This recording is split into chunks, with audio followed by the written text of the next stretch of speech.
Bueno, ¿cómo están todos? Me presento, me llamo Federico Felder, yo soy médico del hospital, soy parte del servicio de diagnóstico por imágenes, hice mi residencia en diagnóstico por imágenes en el hospital, después hice un fellow de radiología torácica y después tuve la suerte de quedarme trabajando con los tórax en el hospital.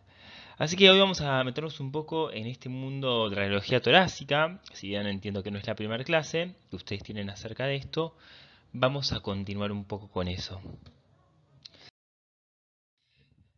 Para empezar vamos a hablar un poco de los objetivos de la clase. La verdad es que simplemente es conocer los diferentes métodos con los cuales nosotros vamos a poder evaluar el tórax, ver en realidad cómo utilizar adecuadamente esos métodos, ¿sí? Cómo maximizarlos lo mejor posible.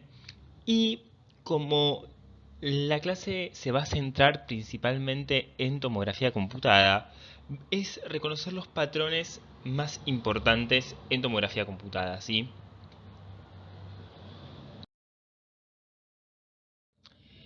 Bien, de esto ustedes ya seguramente saben algo, que tenemos diferentes métodos para evaluar el tórax, dentro de los cuales se encuentran la radiología simple.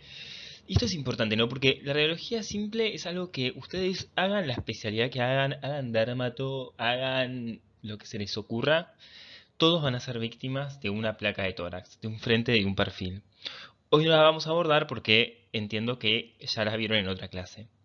La radioscopía, que en realidad es un método que habitualmente lo usamos para evaluar quizás más que nada el aparato gastrointestinal, tanto alto como bajo, o lo usamos para todo el sistema urinario, o para evaluar útero, trompas, bueno, en fin.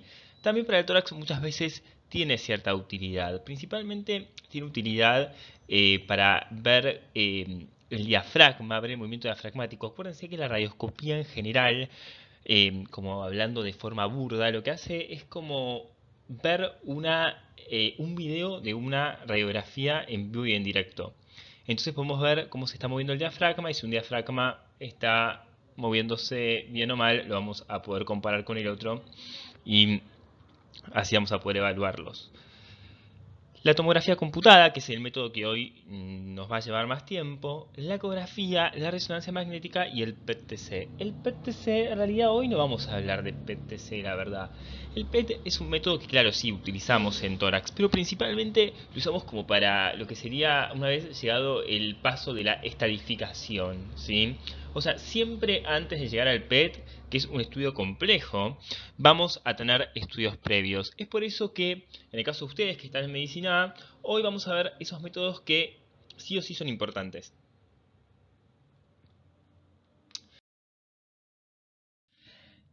La ecografía es un método que cada vez está tomando como más y más fuerza dentro del campo de la radiología torácica. Primero y principal, lo que todos sabemos, es un método económico, es inocuo, no es necesario el traslado del paciente, lo cual es sumamente importante. Y si se ponen a buscar artículos, van a encontrar muchos artículos de ecografía en tórax, y muchos de ellos realizados en pacientes en terapia intensiva, justamente por esto, ¿no? De que no necesitamos llevar al paciente sino llevamos el ecógrafo al paciente. Pero tiene un problema muy grande, que es operador dependiente. No es lo mismo que la haga alguien que tiene experiencia en la realización de ecografía que alguien que no tiene experiencia. ¿Qué utilidades tiene? Bueno, principalmente vamos a poder ver derrame pleural, y esto es para lo que más utilidad le damos y hace mucho tiempo. De hecho, tiene mucha sensibilidad para el derrame pleural, ¿sí? Porque podemos evaluar el despegamiento de las hojas pleurales. Podemos ver consolidaciones. La realidad es que no podemos ver cualquier consolidación. No es que una consolidación que se encuentra en medio del pulmón la vamos a poder ver con con el ecógrafo, ¿sí? Si no, vamos a poder ver aquellas que tienen una base pleural, ¿sí? Como el ítem que sigue de masas pulmonares. Lo mismo, vamos a poder ver aquellas que estén en contacto básicamente con la pleura. Eh, Disfunción diafragmática también la vamos a poder evaluar, bien, con el modo M. Tienen diferentes modos los ecógrafos, esto no importa, pero hay un modo que nos permite ver básicamente la disfunción diafragmática, así como lo podemos ver con la radioscopía. Procedimientos de intervencionismo. Y en este último tiempo, también, si se ponen a buscar, van a encontrar que se utiliza mucho para em, el control de patologías intersticiales. No para el diagnóstico, pero sí para el control de las mismas. ¿Sí? Después vamos a hablar un poco de qué es el intersticio pulmonar. La intención no es que terminen más confundidos de lo que están empezando la clase, pero vamos a tener que charlar un poquito de todo.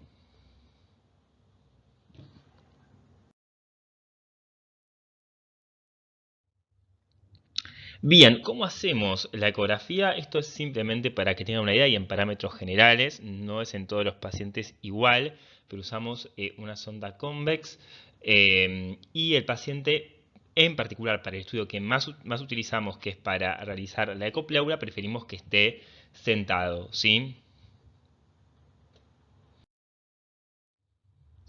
Bien, acá les puse solo unos ejemplos para que puedan ver cómo se ve la ecografía.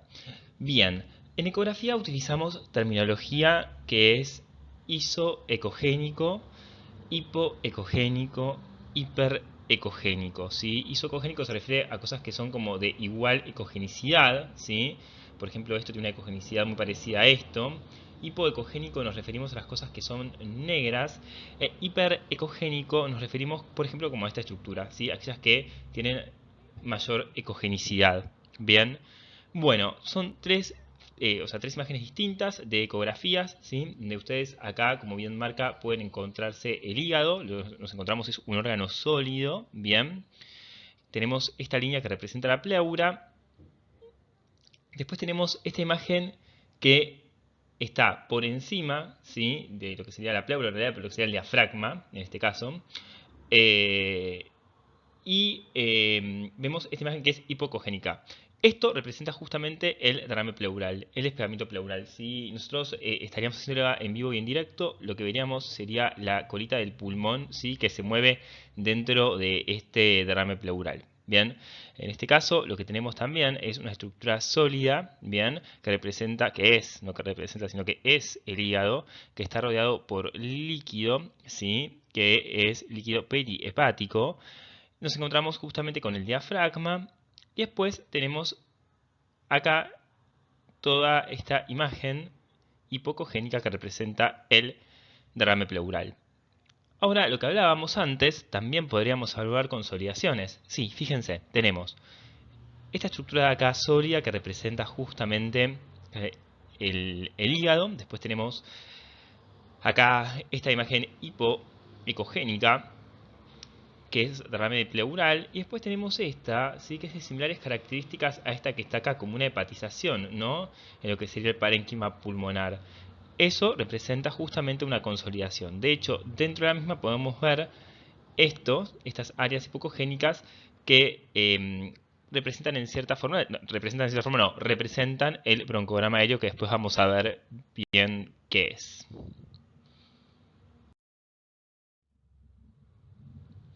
Ahora bien, la resonancia magnética. La resonancia magnética es un método, bueno, que claramente se está utilizando cada vez más y tiene utilidades en el tórax. Quizás no tanto a nivel del parénquima pulmonar, pero lo que serían las estructuras que conforman el tórax, o sea, sí tiene utilidad, ¿sí?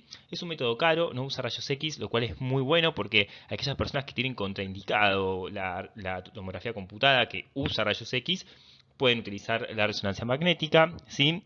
En caso de que esté contraindicado también el contraste endovenoso para la tomografía computada, podemos utilizar la resonancia magnética. Tiene, aparte de que es costosa, tiene otras cosas en contra, como el tiempo de duración, que es muy largo, ¿sí? Se necesita mucho la colaboración del paciente, lo vamos a necesitar también para las tomografías computadas. Pero bueno, en este caso, en lo que sería la resonancia magnética, se usan tanto sensores cardíacos como sensores respiratorios, que hace que si el paciente, por ejemplo, respira en un momento que le pedimos apnea, la resonancia se va a cortar. Y lo mismo pasa, por ejemplo, con un paciente que tiene alguna arritmia y queremos evaluar el corazón. La resonancia es muy útil para evaluar algunas patologías de las paredes del tórax, ¿sí? Quizás algunas de mediastino, y tiene mucha utilidad en el tórax lo que sería todas las patologías cardiovasculares, ¿sí? Por eso está la cardioresonancia. Hoy no nos vamos a meter justamente en eso porque excede a esta clase, ¿sí? Simplemente es importante que sepan que la resonancia... Disculpen, se me cortó, que la resonancia magnética justamente tiene diferentes utilidades. Entonces, estudios cardíacos y de los grandes vasos, lesiones en partes blandas y las masas de la pared torácica. Y en los últimos años se usa mucho en pediatría y también por esto de la radiación que estábamos hablando antes. Ahora sí, algo que tienen que saber de la resonancia magnética, si bien hoy no vamos a hablar, y estas imágenes son solo formas de ejemplos, ¿sí? La resonancia magnética se pondera, o sea, se adquiere en diferentes adquisiciones, ¿sí? Habitualmente, como una básica para evaluar cardio es un T1 en sangre negra, es un T2, en fin, dependiendo que querramos estudiar, vamos a utilizar o vamos a ponderar la imagen de diferentes formas, ¿sí? Pero esto la verdad es algo que hoy no es algo que hoy nos importe hacer mucho hincapié.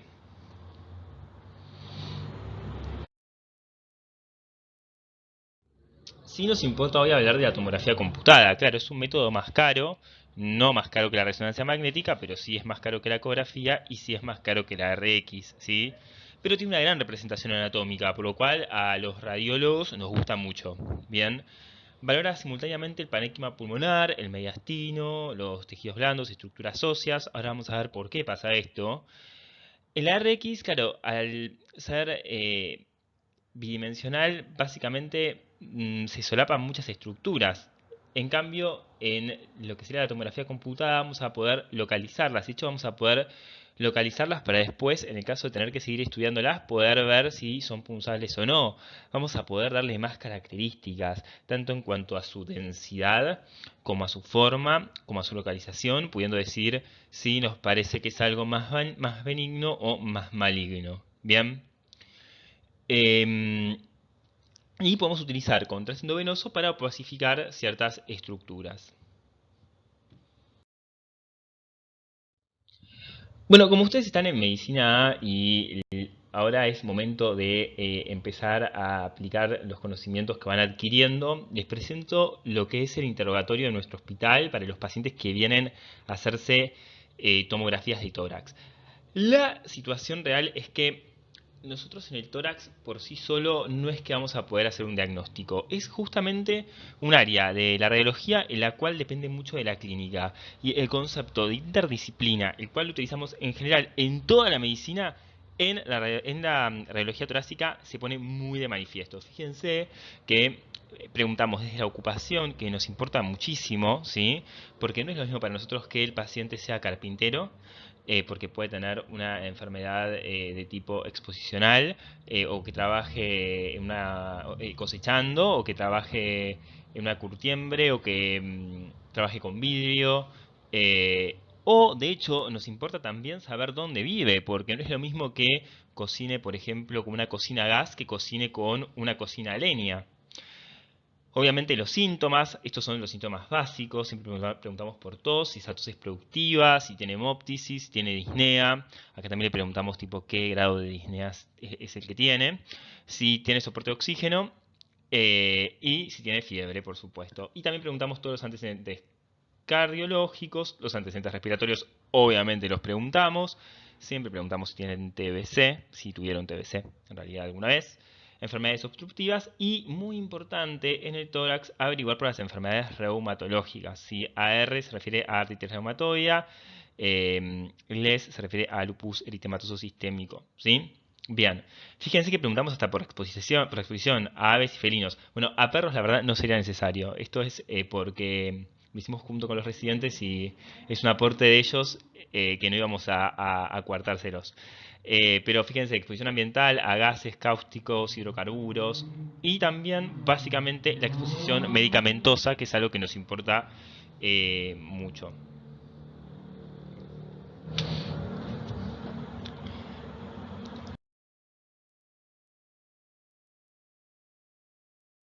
Como les venía contando, es momento de empezar a aplicar un poco las cosas que van aprendiendo. Yo les voy a contar un poco de nuestra especialidad. A mí siempre me cargan en mi casa, yo vengo de una familia de médicos, me cargan con que soy fotógrafo. Y un poco de eso tiene acierto eso que están diciéndome. Soy un fotógrafo. ¿Por qué soy un fotógrafo? Un poco colecciono fotos y esto es importante que ustedes lo tengan en cuenta al momento de analizar un paciente y analizar las imágenes de un paciente. Es importante que cuando un paciente llega al consultorio, sea clínico o cuando llega a hacerse un estudio diagnóstico por imágenes, es preguntarle si tiene estudios previos y que nos lo traigan. Y en ese traer estudios previos, lo que nosotros queremos hacer es reconstruir una historia. Porque fíjense, acá es una pareja en 1963 y acá tenemos una pareja en el 2014. El mismo lugar, la misma pareja y en el medio probablemente en todo esto habrán pasado cosas, ¿sí? Entonces nosotros lo que queremos hacer, pidiéndole las imágenes previas, es saber qué es lo que pasó, entender un poco la historia, ¿sí? Digo, por ejemplo, acá hay una planta que acá no hay. Bueno, queremos saber cuándo apareció la planta. Por ejemplo. La tomografía computada tiene una forma de hacerse, ¿sí? Y tiene como variantes que son opcionales, para decirlo de alguna manera, ¿sí? Siempre, en realidad se puede hacer cortes de alta resolución o no. Nosotros vamos a hacer una pequeña bajada de línea de que siempre pidamos cortes de alta resolución. Bien. Cortes en inspiración, la tomografía siempre es en cortes en inspiración, lo que se pide es una apnea, lo que decimos, el tomógrafo le dice al paciente respire y contenga el aire, el paciente entonces respira profundo, contiene el aire, pero otra opción para evaluar algunas patologías es no solo hacerlo en inspiración, sino hacerle cortes en expiración, o sea, sacando el aire. La tomografía se hace en decúbito dorsal, pero una opción es hacer en decúbito ventral, o sea, es en decúbito dorsal y en decúbito ventral. Y se puede hacer con o sin contraste. Pero todas estas cosas que estamos hablando dependen mucho de la patología que nosotros sospechamos que puede llegar a tener nuestro paciente.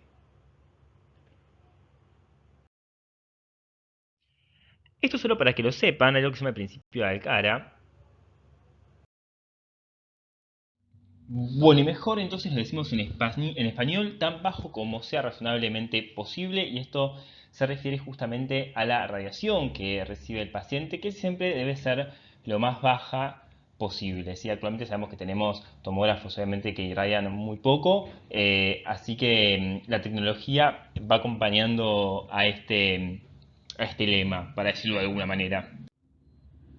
Bueno, y ahora sí vamos a empezar a analizar entonces un poco a lo que sería la tomografía de tórax, ¿no? Bien, y entonces vamos a ver que tenemos tres ventanas distintas en las cuales vamos a poder ver, ¿sí? ¿Qué se refiere con respecto a ventana? Nosotros los radiólogos vemos todo en escala de grises. Las ventanas quiere decir cuántos grises le doy a esas estructuras. Si una ventana que es más chica, más angosta, va a dar pocos grises. Una ventana más amplia va a dar más grises a las estructuras. Y esto tiene que ver un poco con lo que vamos a hablar ahora, porque una ventana de parénquima pulmonar no necesito tantos grises, porque yo lo que quiero evaluar justamente es el parénquima pulmonar, que no tiene demasiado. Entonces no necesito tantos grises, ¿sí? Pero si yo quiero evaluar, por ejemplo, el mediastino, necesito otra ventana. ¿Por qué? Porque ahí tengo que evaluar partes blandas, tengo que evaluar ganglios linfáticos, grasa, en fin, tengo que evaluar un montón de otras estructuras que van a hacer que necesite más grises para evaluar el mediastino. Y después la ventana ósea, que también es una ventana mucho más angosta, porque solo tengo que evaluar lo que sería lo óseo. Pero, en cierta manera, resumiendo esto es en el tórax tenemos que poder evaluar estas tres ventanas. Una ventana de parénquima pulmonar, una ventana de mediastino y una ventana ósea. Bien, vamos a empezar a desglosar un poco lo que veníamos hablando antes, esas cosas que les dije de cómo podíamos hacer una tomografía computada. ¿Y por qué yo les dije, che, vamos a hacer una bajada de línea, que es una palabra horrible, pero vamos a hacer una bajada de línea con respecto a la alta resolución? Todas tienen que ser de alta resolución, ¿sí? Alta resolución se refiere a esto, ¿sí? Un espesor de corte máximo de 1.5 milímetros. que van básicamente, o sea, puede ir de 0.6 a 1.5 milímetros. Pero no es que lo estoy diciendo porque sí, si no tenemos forma de demostrarlo. Así que miren, por ejemplo, este es el mismo corte, ¿sí? Esto es en un corte de 10 milímetros, en un corte de 5 milímetros y en un corte de 1 milímetro. Fíjense, acá tenemos una tomografía computada de tórax, ¿sí? Solo tenemos un solo pulmón de forma parcial, en un corte axial, en ventana de parénquima pulmonar. Bien, y fíjense que acá lo que vemos es como una especie de retículo, vemos como algunas líneas, como una especie de red en los 10 milímetros. Pero cuando voy al milímetro, de hecho ya en los 5 milímetros los puedo empezar a ver, vemos imágenes que son más bien de tipo quísticas, ¿sí? Entonces nos va a ayudar a diferenciar realmente estructuras o patrones, mejor dicho, el hecho de que los cortes sean finos. Otro ejemplo, miren, de 10 milímetros a 1.25. Acá vemos más que nada algo que se llama vidrio esmerilado, que después se los voy a contar con una sola imagen quística. Y acá no, acá vemos que en realidad tiene más imágenes quísticas. De hecho, puede tener algunas dilataciones bronquiales, que se llaman bronquiectasias o bronquiolectasias. Depende si lo que está dilatando es el bronquiolo o es un bronquio. Bien. Pero en resumidas cuentas, nos permite evaluar mejor los diferentes patrones tomográficos. Acá exactamente lo mismo, en 10 milímetros es bastante difícil, vemos vidrio esmerilado, podemos ver algunos retículos, podemos presumir que hay imágenes quísticas. En cambio acá, cuando lo hacemos en 0.6 milímetros, podemos ver claramente áreas de panarización.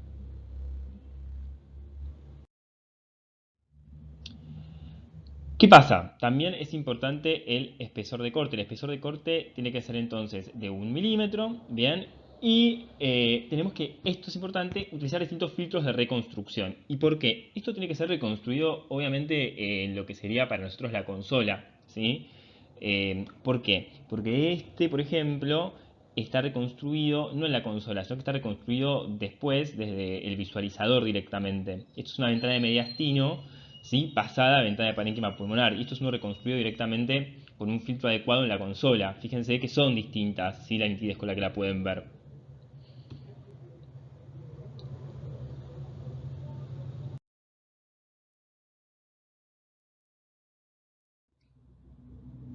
Bueno, dijimos que todas las tomografías se hacían en inspiración, ¿sí? En una apnea, en inspiración. Bueno, vamos a ver un poco cómo se ven. Entonces, mucho para hablar acá no hay. Simplemente les quiero mostrar cómo sabemos que está en una inspiración adecuada. Fíjense que la tráquea la ven bien. Esto es la tráquea, ¿sí? Es una tomografía computada de tórax en cortes axiales en ventana de parénquima pulmonar, ¿sí? Esta es la tráquea. Bien, acá tenemos lo que serían los bronquiofuentes, ¿sí? Y después ya se empiezan a dividir, ¿ok? Bien, pero fíjense que la tráquea la vemos bien redonda, ¿sí? Esto no nos va a pasar en la expiración. Bien, y por otro lado también, ciertamente, a medida que vayan viendo tomografías, van a ver que este pulmón no está movido, no tiene movimiento. Muchas veces se ven como las estructuras vasculares, que son estas que están acá, ¿sí? Se ven como borrosas, como movidas, y eso refiere también a que el paciente respiró durante el estudio.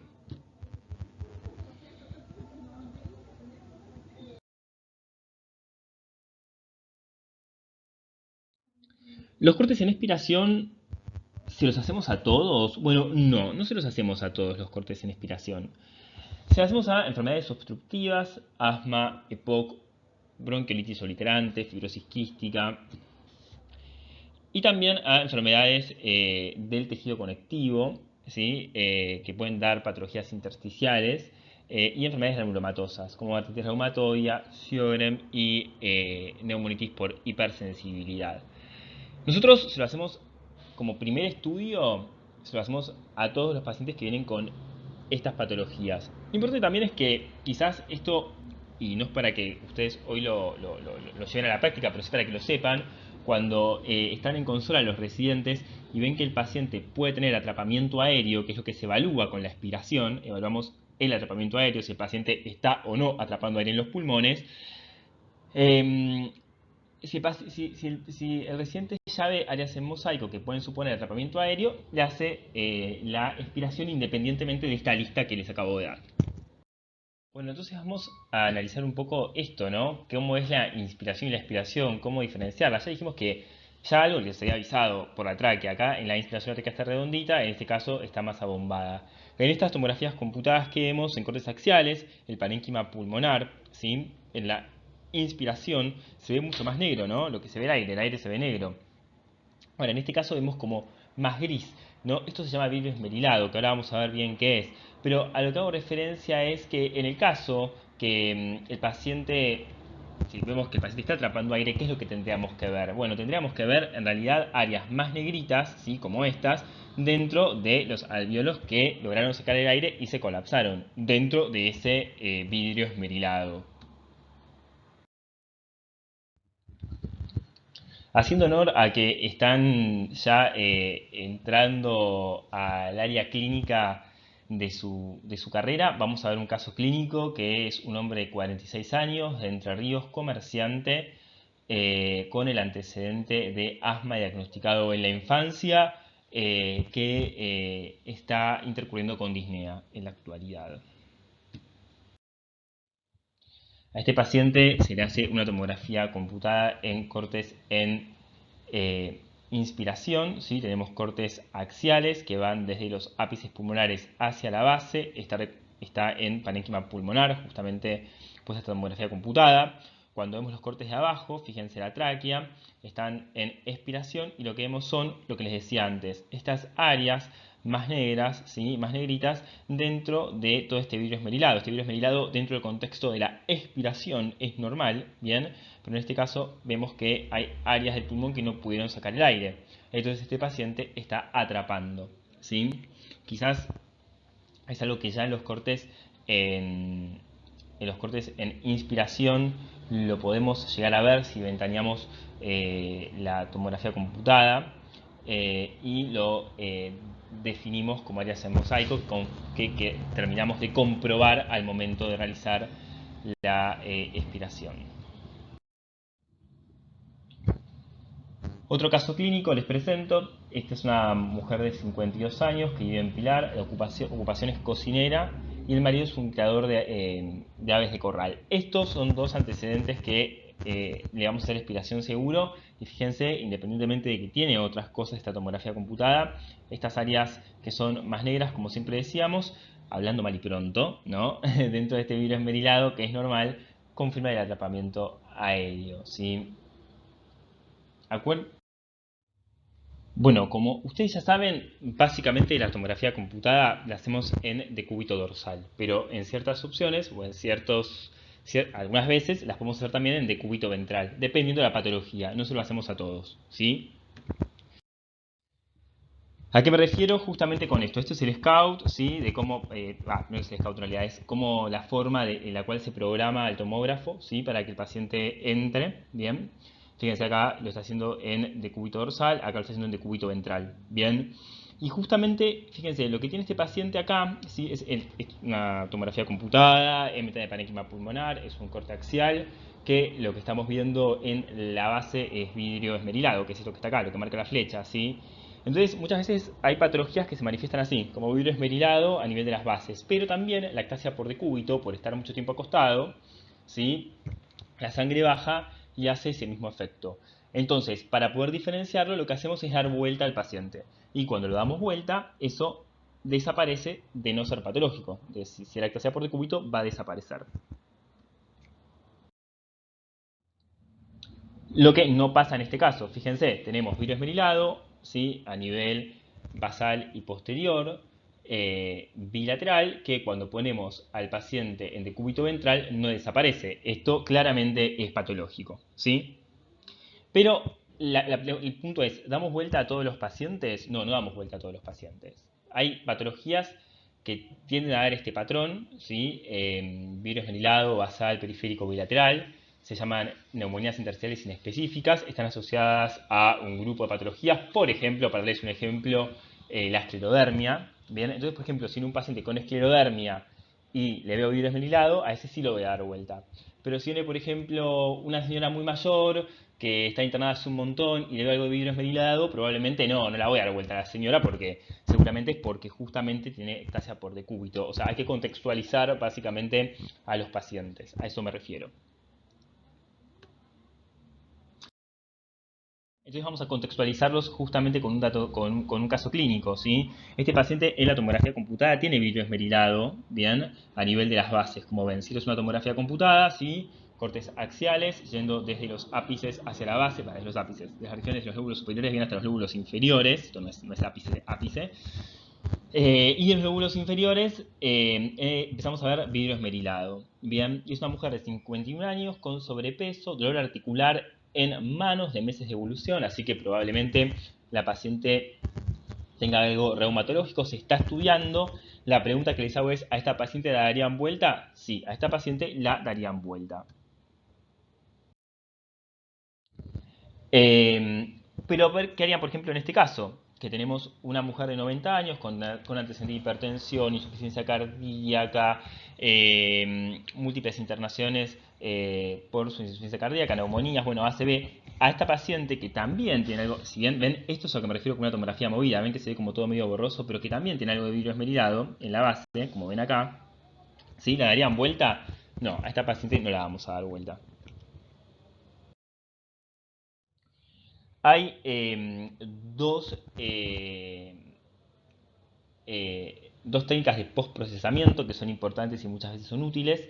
Una es la mínima intensidad de proyección, que es esta que estoy mostrándoles acá, bien, que lo que hace es realzar o nos permite visualizar mejor las estructuras aéreas, como pueden ser los bronquios, la tráquea, ¿sí? El enfisema, ¿sí? O las imágenes quísticas.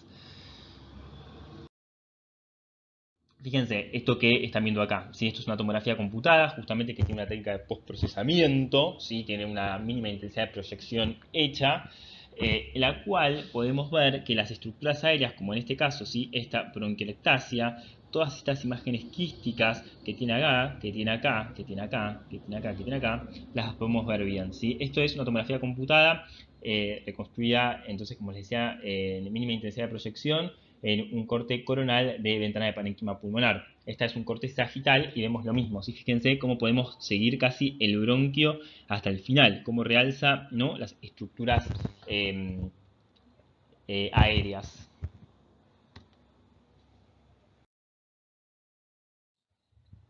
La otra que podemos utilizar es la máxima intensidad de proyección, que lo que hace es realzar estructuras sólidas. En este caso, la verdad es que puse un ejemplo que no está bien, es un poco contradictorio de mi parte, porque lo que está realzando es esta imagen que está acá, ¿sí? Que en realidad es un nódulo, pero entra dentro de la clasificación de nódulos subsólidos porque es en vidrio esmerilado. Se usa más que nada para nódulos de tipo sólido, ¿sí? 100% sólidos. Pero bueno, básicamente es solo para mostrarle como ejemplo que todo lo que sean estructuras sólidas, de hecho las estructuras vasculares, también las termina como realzando, para decirlo de alguna forma. Ahora bien, ¿cómo analizamos una tomografía computada? Bueno, es difícil como algo que es tan amplio sintetizarlo en una diapo, ¿no? Pero bueno, lo primero que nos preguntamos es, ¿la tomografía computada que estamos viendo es normal o es anormal? Es la primera pregunta que nos tenemos que hacer. Bueno, no es normal. Bueno, si no es normal, ¿dónde está el problema? ¿Está en el mediastino? ¿Está en lo vascular o está en el parénquima pulmonar? Ahora, si está en el parénquima pulmonar, vamos a tener que hacer un análisis de patrones. Vamos a ver qué patrón es el que tiene y cómo está distribuido ese patrón. Pero en grandes rasgos, independientemente del patrón, vamos a analizar si lo que tiene es una patología que involucra al espacio aéreo en sí mismo o que involucra al intersticio pulmonar. Vamos a empezar a analizar o a ver algunos de los patrones, tan solo para cuando ustedes estén, cuando puedan volver al hospital y empiecen a ver pacientes y agarren las tomografías, puedan por lo menos diferenciar algunos de ellos. Después, cuando cursen diagnóstico por imágenes, esto lo van a súper saber. Vidrio esmerilado. Bueno, primero y principal les quiero contar que todos estos patrones no son cosas eh, anárquicas, para decirlo de alguna manera. En realidad hay una sociedad que se llama la Sociedad Fleischner que hizo un glosario en la cual hace que todos los radiólogos hablemos como un mismo idioma. Entonces define qué es el vidrio esmerilado, define qué es la panalización, nos define cada una de esas cosas. ¿Bien? Perfecto. Bueno, virus esmerilado se refiere justamente a esto y he tomado la decisión de mostrar algunos casos clínicos, así ustedes pueden estar más en contacto con el paciente en épocas de COVID, ¿sí? Este es un paciente masculino HIV positivo que desatura con disnea súbita y tiene un diagnóstico de PCP. Y fíjense que lo que vemos en la tomografía computada en este corte axial en ventana de parénquima pulmonar, vemos un aumento de la densidad del parénquima pulmonar que nos permite ver la trama vascular, que es esto que les estoy marcando yo, ¿sí? Los vasos, nos permite ver todavía, ¿sí? A esto se denomina vidrio esmerilado, ¿ok? Bueno, no sé si se grabó lo que había dicho, pero bueno, vamos a hablar un poco entonces ahora de árbol en brote, ¿bien?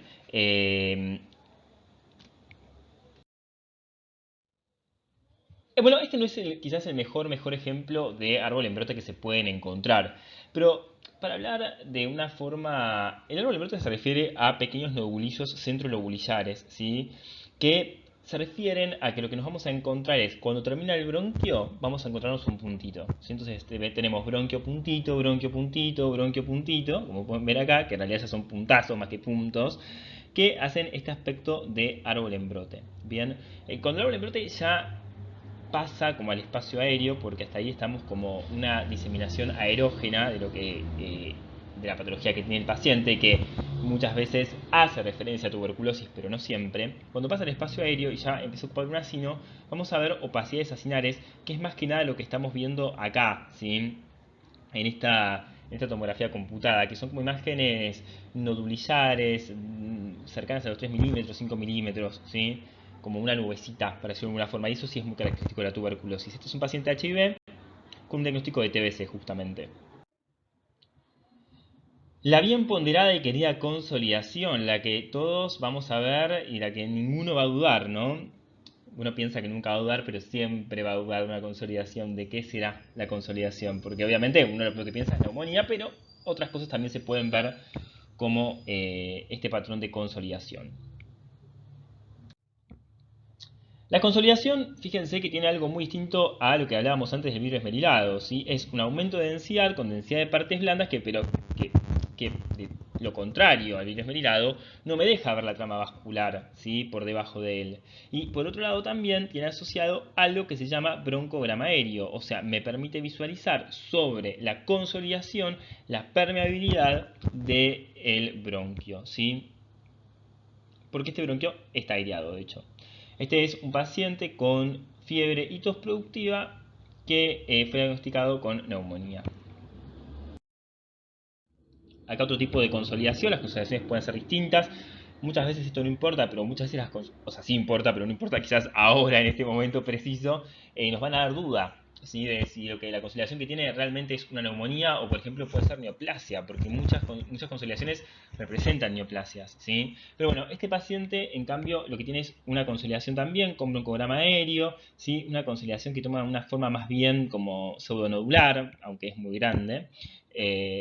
Es un paciente HIV con fiebre, que tenía fiebre de expectoración y terminó teniendo TBC, ¿sí? Pero es otro tipo de consolidación.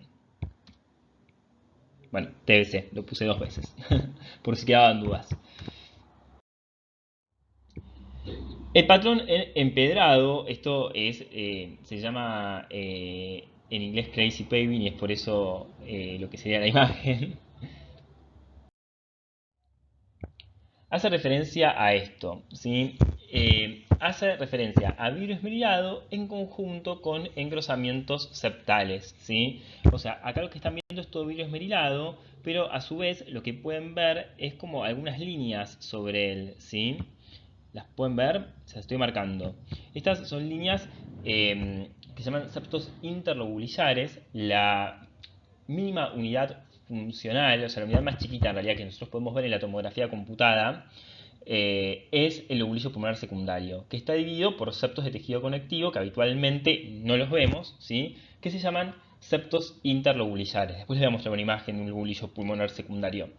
Pero bueno, a lo que se refiere justamente es eso, a un patrón de tipo engrosamiento intersticial, ¿sí? Del intersticio pulmonar, o sea, de los límites de lo que sería el lobulillo pulmonar secundario y vidrio esmerilado.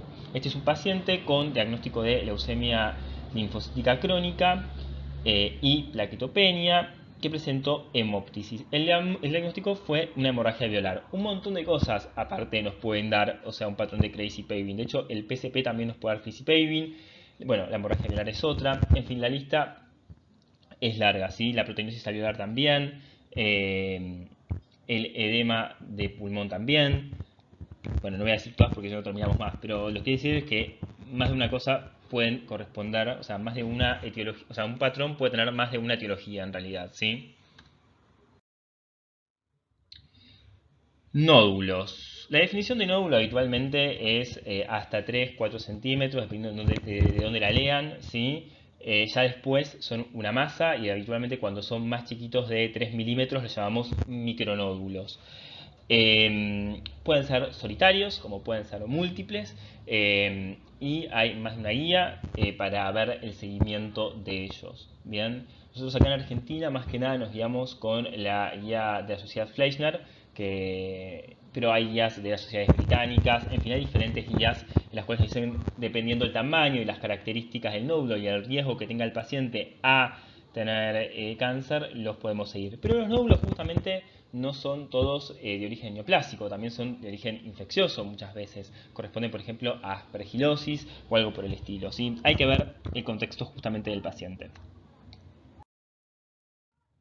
Fíjense, en este caso lo que tenemos es un paciente HIV-Sida con 40 CD4 que presentó disnea y pérdida de peso con un diagnóstico de sarcoma de Kaposi. El Kaposi también se puede manifestar como nódulos. Estas imágenes que ven acá, todas estas imágenes que ven acá, todas estas imágenes, ¿sí? Son múltiples nódulos con algunos engrosamientos de los septos.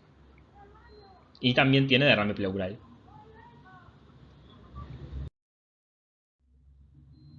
En este caso tenemos un paciente que tiene una aspergilosis, si es un paciente neutropénico, lo que tenemos son dos imágenes, tenemos una imagen claramente nodular, ¿sí? Esto se llama angiocéntrica, porque justo fíjense que el vaso termina en el nódulo, ¿sí? Pero bueno, tenemos una imagen nodular y aparte también acá tenemos una imagen cavitada. Los nódulos también pueden tener un poco de, pueden tener lo que se llama halo, ¿sí? O sea, que se refiere a vidrio esmerilado alrededor, como también pueden tener halo invertido, como vidrio esmerilado más adentro. Bien, este es un paciente que tiene esta imagen, es una imagen nodular, ya de un tamaño considerable, ¿sí? Es un paciente con aspergilosis en un paciente neutropénico. Ahora sí, contándoles un poco, la verdad es que el intersticio pulmonar es un tema muy complejo. No quiero que se vuelvan locos ni que supongan que esto lo tienen que hoy entender, ¿sí? Pero bueno, esto se llama el lobulillo pulmonar secundario, ¿sí? El lobulillo pulmonar secundario es la mínima unidad, la unidad más chiquitita que podemos ver justamente en el pulmón, en la tomografía computada de tórax. En pacientes normales claramente no la vemos, podemos ver algunos septos aislados, quizás en las bases, pero habitualmente no se ven, ¿sí? ¿Por qué está formado básicamente un lobulillo pulmonar secundario? Bueno, tiene justamente un límite, ¿sí? Un continente, que son los septos interlobulillares. ¿Por qué se llaman interlobulillares? Porque acá va a haber otro lobulillo, acá hay otro lobulillo y esto es en sí mismo un lobulillo. Esto tiene tejido conectivo, ¿sí? Y lo recorre una vena y un vaso linfático, ¿sí? Adentro del lobulillo pulmonar secundario, lo que tenemos son acinos. Acuérdense que el acino está formado por, ¿se acuerdan que viene tipo el bronquiolo respiratorio, el bronquiolo terminal, el bronquiolo respiratorio, el saco alveolar? Todo ese conjunto hace acinos. Bueno, tiene un conjunto de acinos básicamente. Bien, esos acinos, ¿sí? También tienen un estroma, algo que los sostiene, que es tejido conectivo, ¿sí? Y ese tejido conectivo que está adentro también tiene un nombre y se llama intersticio intralobulillar, porque está dentro del lobulillo pulmonar secundario. En el centro del lobulillo pulmonar lo que tenemos es un bronquio y una arteria, ¿sí? Un bronquiolo terminal, o sea, un bronquiolo terminal y una arteria. Entonces, justamente esto también va a tener tejido conectivo alrededor, ¿sí?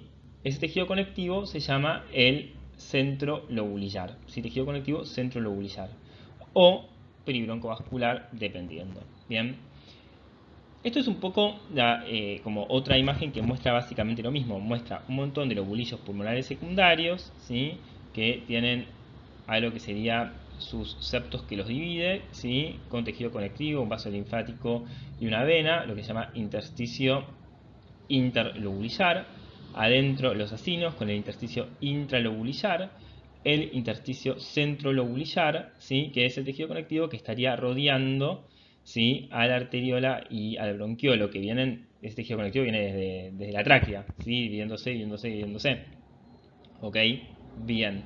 A su vez también hay un intersticio que se llama el subpleural, que está por debajo de la pleura, ¿sí? Que toma contacto, o sea, tira tabiques que toman contacto con el intersticio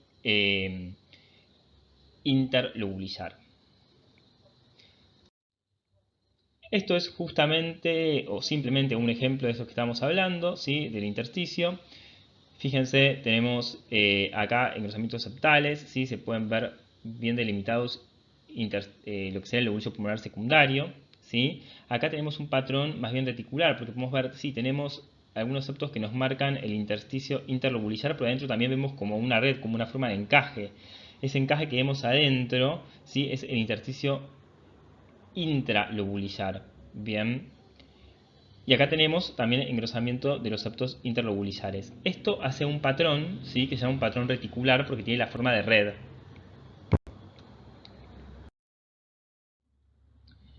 También podemos analizar estructuras como el mediastino. Y esto no los voy a volver locos para nada, pero lo más importante que tienen que analizar en el mediastino, ¿sí? Es los ganglios linfáticos. ¿Bien? Simplemente sepan que los ganglios linfáticos muchas veces los van a hablar como regiones. Se las puse, ¿sí? En este caso, cuál es cada región, ¿sí?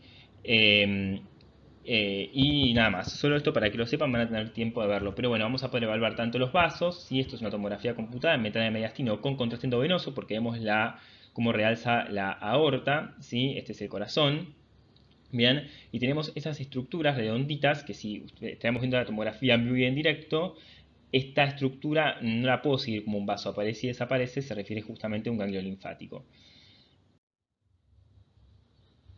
Bueno, esto es una angiotomografía. Las angiotomografías, no sé por qué falta una foto, pero bueno, ahora supongo que pondré clic y aparecerá, pero no quiero pasar de diapositiva. Las angiotomografías las utilizamos justamente las vamos a utilizar dependiendo en cuándo la ponderamos, ¿sí? O sea, cuándo la adquirimos.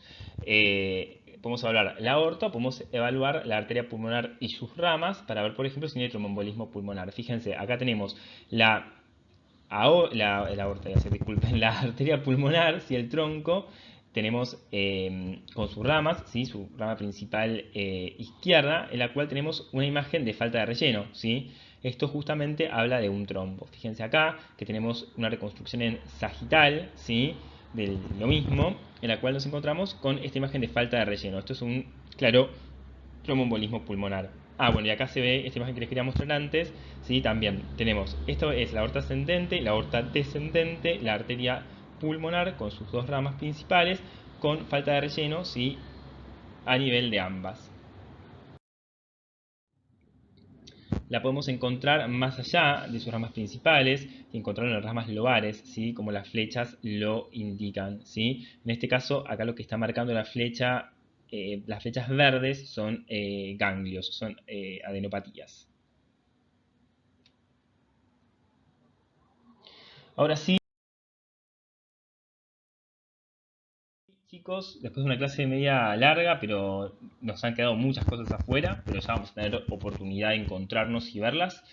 Lo importante siempre es pedir los estudios de una forma escalonada, ¿sí? Ascendente en complejidad, ¿sí? Siempre primero la RX, después la tomografía, después el PET-CT en el caso de ser necesario.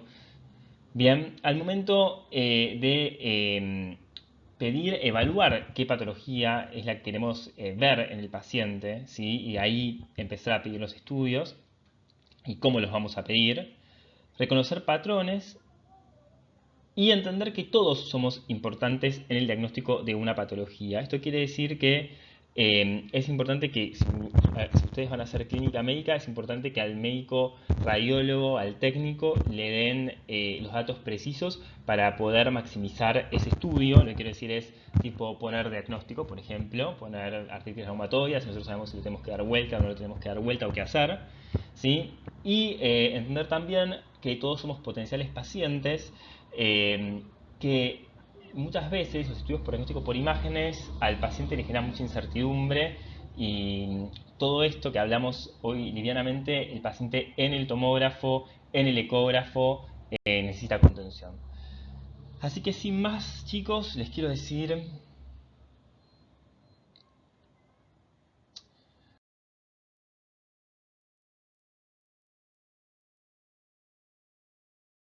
Bueno, así que sin mucho más, les quiero agradecer. Quedó corrida ahí la diapo. Muchas gracias por su atención. Ahí está mi mail. Cualquier cosa me escriben. Estoy a su disposición. Que tengan, bueno, no sé en qué hora estarán viendo esto, pero que como siga el día, que siga bien. Saludos.